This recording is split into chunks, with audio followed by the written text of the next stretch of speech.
Il y a plusieurs semaines, le commandant Godfrey Rutenge, chef de la mission multinationale, a lancé un avertissement sévère en affirmant que les jours des gangs sont comptés.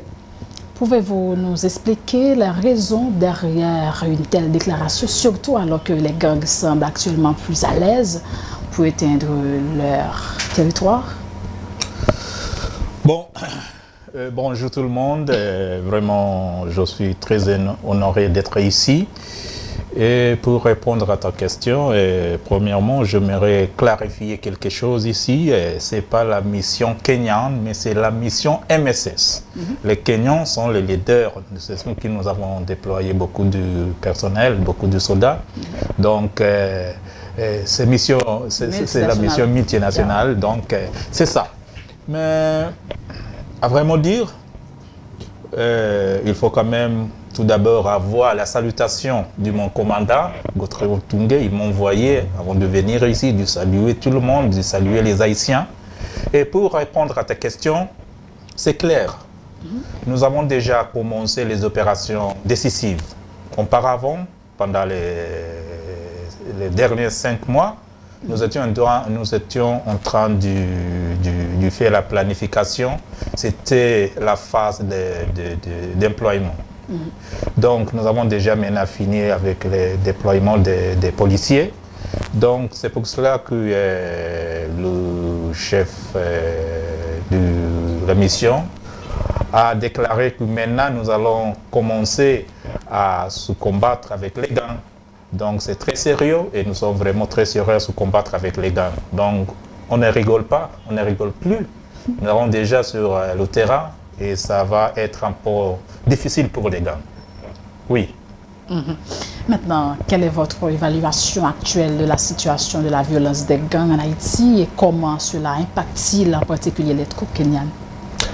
Bon, évaluation, il faut se souvenir que nous sommes arrivés ici, le premier contingent est arrivé ici au mois de juin, vers la fin. Et depuis le mois de juin, nous avons déjà apprécié le terrain haïtien. Comme vous savez, il y avait un défi de langue. Les Kenyans parlent swahili et anglais. Ici, on parle créole et français. Donc, il fallait que les Kenyans apprennent la langue, surtout la créole. Maintenant, il y a les Kenyans qui parlent créole couramment. Il y a les Kenyans comme moi qui parlent français, comme vous voyez. Et c'est pour mieux communiquer avec la population haïtienne et aussi avec la PNH, avec qui nous travaillons toujours ensemble. Nous faisons les opérations conjointes avec la PNH. Donc, dès notre arrivée ici, avant de répondre à tes questions, j'aimerais expliquer quelque chose ici.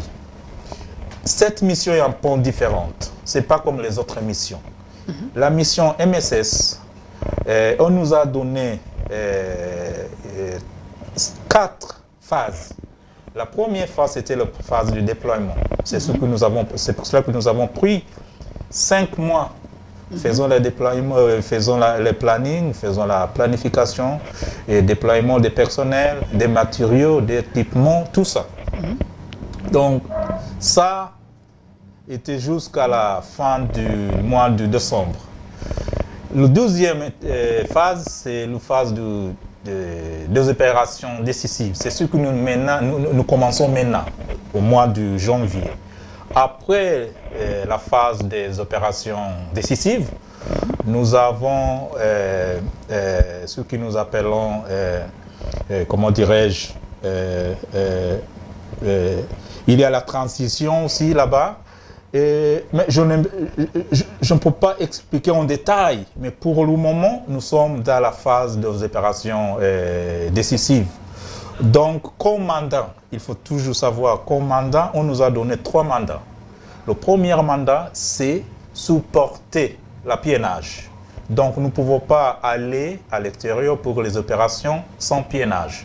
Donc, toujours, nous devons être accompagnés par la PNH pour que nous travaillions ensemble. C'est le premier mandat. Le deuxième mandat, c'est sauvegarder les infrastructures critiques les infrastructures gouvernementales critiques.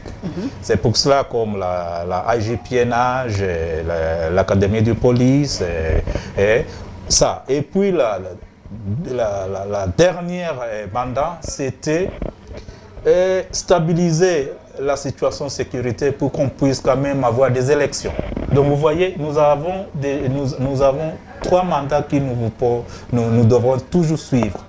Donc, comme j'ai déjà expliqué, ce n'est pas quelque chose qu'on peut faire juste comme ça. Il faut beaucoup de planning et c'est ce que nous avons en train de faire.